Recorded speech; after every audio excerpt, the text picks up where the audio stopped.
उसका उत्पीड़न उसका सगा ताऊ होने के बाद भी देशराज कनवाल और उसकी ताई वजंतीमाला ने किया है।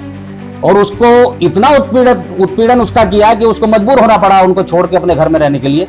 और मैं चैलेंज करना चाहता हूं देशराज कनवाल के पर्दे के पीछे से आकर हट के सामने आकर बात करे। सुबोध राकेश भी चैलेंज कर रहा है उसको, कि सुबोध राकेश भी उसको चैलेंज दे रहा है कि अगर देशराज कनवाल इतनी घटिया हरकत कर सकता है, ये लोग पार्टी के लोग भी देख रहे हैं, मेरे संगठन के लोग भी देख रहे हैं कि किस प्रकार से एक छोटे से व्यक्ति के माध्यम से एक सम्मानित परिवार पर आरोप लगाने का काम वो कर रहा है। मैं कहना चाहता हूं कि सामने आकर करे उसको जो करना है। और मैं कहना चाहता हूं कि इसके बारे में भी हम पार्टी फोरम पर बात करेंगे कि एक सम्मानित परिवार के खिलाफ इस प्रकार के लगन जो आरोप उसने लगवाए हैं वो साबित करे। और मैं उसको नोटिस भी जारी करूंगा, उसके खिलाफ मुकदमा भी हम कराएंगे, या तो वो साबित करे, वरना निश्चित रूप से मुकदमा दर्ज होगा और मानहानि का केस हम उसके ऊपर करेंगे और जिसने ये कराया उसके ऊपर भी करेंगे। आज रुड़की के पीडब्ल्यू गेस्ट हाउस में समाजवादी पार्टी अनुसूचित जाति विभाग के जो प्रदेश अध्यक्ष हैं आदेश पालीवाल, उन्होंने पत्रकार वार्ता करी और उन्होंने सुबोध राकेश पर आरोप लगाए, राकेश परिवार पर आरोप लगाए। उसको लेकर उन्होंने क्या कहा, आइए जानते हैं। घटिया हरकत करा के देशराज कनवाल ने एक बात और साबित कर दी है कि समाज के अंदर उसके पास एक ऐसा भी व्यक्ति नहीं है, एक भी व्यक्ति ऐसा नहीं है जो समाज में अपनी पहचान रखता हो। और सुबोध राकेश और राकेश परिवार के ऊपर जिस प्रकार से उसने घटिया आदमी के माध्यम से उंगली उठाने का काम किया है, निश्चित रूप से मैं कहना चाहता हूं कि बहुत घटिया हरकत देशराज कनवाल की है। अगर उसके अंदर हिम्मत है तो खुद सामने आए, खुद आरोप प्रत्यारोप की बात जो कर रहा है खुद आके करे। इस प्रकार के व्यक्ति को जो ना कहीं धरातल पर है, ना कोई उसकी पहचान है, ना कोई सिस्टम है, मैं पूछना चाहता हूँ ये जो बाइट में अपनी बोल रहा है, पढ़ के बोलने का जो प्रयास कर रहा है, जो देशराज ने उसको लिख के दिया वो पर्चा, उसके आधार पे भी वो ठीक ठाक नहीं बोल पा रहा है। मैं पूछना चाहता हूँ कि वो पैरवी किसकी कर रहा है। वो अपने आप को समाजवादी पार्टी का प्रदेश अध्यक्ष बता रहा है। वो घटिया आदमी प्रदेश अध्यक्ष का चपरासी बनने लायक नहीं है। वो अपने आप को प्रदेश अध्यक्ष बताया कि मीडिया के सामने बैठा है। और मैं पूछना चाहता हूँ कि वो पैरवी किसकी कर रहा है। वो करुणा कनवाल की पैरवी कर रहा है, वो यहाँ के नगर पंचायत से जो हमारा भारतीय जनता पार्टी का प्रत्याशी था उसकी पैरवी कर रहा है, या देशराज कनवाल की पैरवी कर रहा है। करना क्या चाहता है ये बात भी उसकी बाइट में समझ नहीं आ रही है। तो निश्चित रूप से मैं कहना चाहता हूँ कि ऐसे लोगों को, पार्टी को ऐसे लोगों का संज्ञान लेना चाहिए। जिस प्रकार से घटिया हरकत देशराज कनवाल यहाँ पर कर रहा है और जिस प्रकार से उसने अपनी बेटी के साथ, समाज की बेटी के साथ ये गलत दुर्व्यवहार किया है, उसका संज्ञान समाज के लोग ले रहे हैं। और निश्चित रूप से आने वाले समय में देशराज कनवाल को समाज में बैठने की भी जगह नहीं मिलेगी। इस प्रकार की स्थिति आज समाज के अंदर उस व्यक्ति की हो गई है। और मैं कहना चाहता हूं संगठन के भी अपने सम्मानित नेताओं से कि ऐसे घटिया लोगों से जो पार्टी की छवि खराब कर रहे हैं, पार्टी की व्यवस्था को पूरी तरह से खराब करने का काम कर रहे हैं, ऐसे नेताओं का संज्ञान लेते हुए उन पर कार्रवाई होनी चाहिए।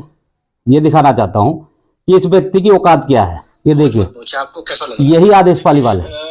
ये रचित भाई सुबह से 6 बजे से पूरे गांव में घर घर, डोर टू डोर, घर घर घूम रहे हैं। और जो पब्लिक का, गांव के लोगों का, सम्मानित युवाओं का जो रुझान लगा, मुझे बहुत अच्छा लगा।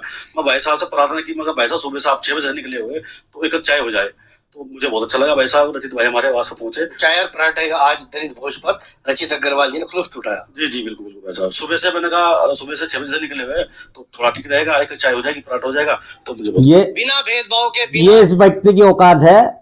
ये भारतीय जनता पार्टी के प्रत्याशी की अभी इसने अभी इसी चुनाव में वर्करी करी है। वार्ड नंबर 1 खानपुर का सदस्य निवासी है। और 15,000 का चुनाव को बहुत बड़ा चुनाव, यही आदेश पालीवाल आपने यही बैठा आपके सामने, मीडिया के सामने ये व्यक्ति था। अब आपको मैं इसकी हकीकत बताना चाहता हूँ। पहली बात तो ये वजूद इसका ऐसा नहीं है कि इसके बारे में हमें बात करनी चाहिए, पर इसने कुछ आरोप लगाए हैं हमारे ऊपर, तो जवाब देना जरूरी है। मैं निश्चित रूप से कहना चाहता हूँ कि व्यक्ति जो आप लोगों के सामने बैठा था, इसने चश्मा भी ये दूसरे का ही दिया हुआ पहना हुआ है। ये जो कपड़े पहने बैठा है ये भी उसी व्यक्ति के जिसने ये सब ड्रामा उससे कराया है। मैं आपसे बताना चाहता हूँ कि इस आदमी का धरातल पे कोई वजूद नहीं है, समाज में इसको कोई जानता नहीं है, पहचानता नहीं है। समाज क्या होता है इन लोगों को आज तक जानकारी नहीं है।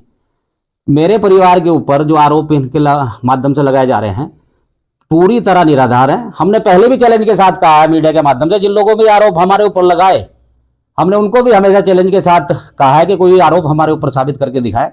तो निश्चित रूप से हम जनता के व्यक्ति हैं, जनता के बीच में 24 घंटे रहते हैं।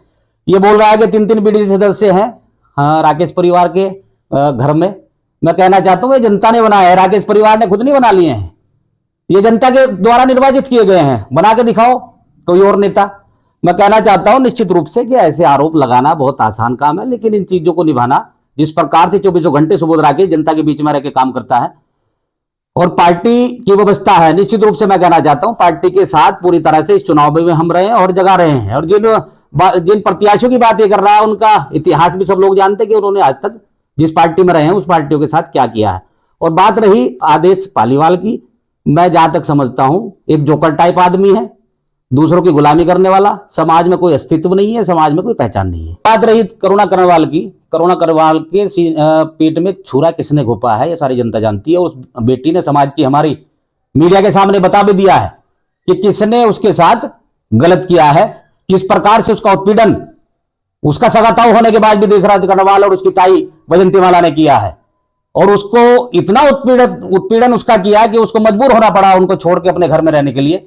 अगर वो अपने घर में रह के अपने व्यवस्था के साथ ब्लॉक प्रमुखी को चला रही थी तो निश्चित रूप से मैं कहना चाहता हूं कि हमें पूरा विश्वास है कि हमारी पार्टी भारतीय जनता पार्टी है और निश्चित रूप से बेटी बचाओ बेटी पढ़ाओ का नारा आदरणीय मोदी जी आदरणीय धामी जी ने दे रखा है। मैं निश्चित रूप से कहना चाहता हूं कि उसको भी कहीं ना कहीं पार्टी के माध्यम से न्याय मिलेगा। वो भारतीय जनता पार्टी की प्रमुख है और उसके साथ उसके ताऊ ने जो भी गलत कार्य कराए हैं निश्चित रूप से मैं कहना चाहता हूं उसका नतीजा आने वाले समय में उनको देखने को मिलेगा।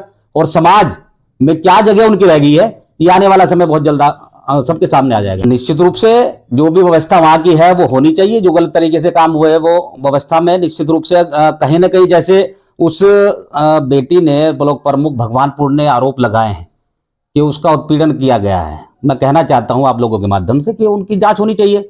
जो जो उत्पीड़न उसके ताऊ ने किए हैं उनकी जांच हो और उस पर कार्रवाई हो। और मुझे पूरा विश्वास है भारतीय जनता पार्टी के अपने संगठन और अपनी सरकार पर कि गलत लोगों को बिल्कुल भी किसी प्रकार का सहयोग पार्टी के माध्यम से सरकार के माध्यम से नहीं मिलेगा। और जो सही है, सही रास्ते पर चलते हुए हमारी पार्टी सही निर्णय के साथ आगे बढ़ेगी और सही निर्णय भविष्य में लेगी, बिल्कुल उठाया जाएगा।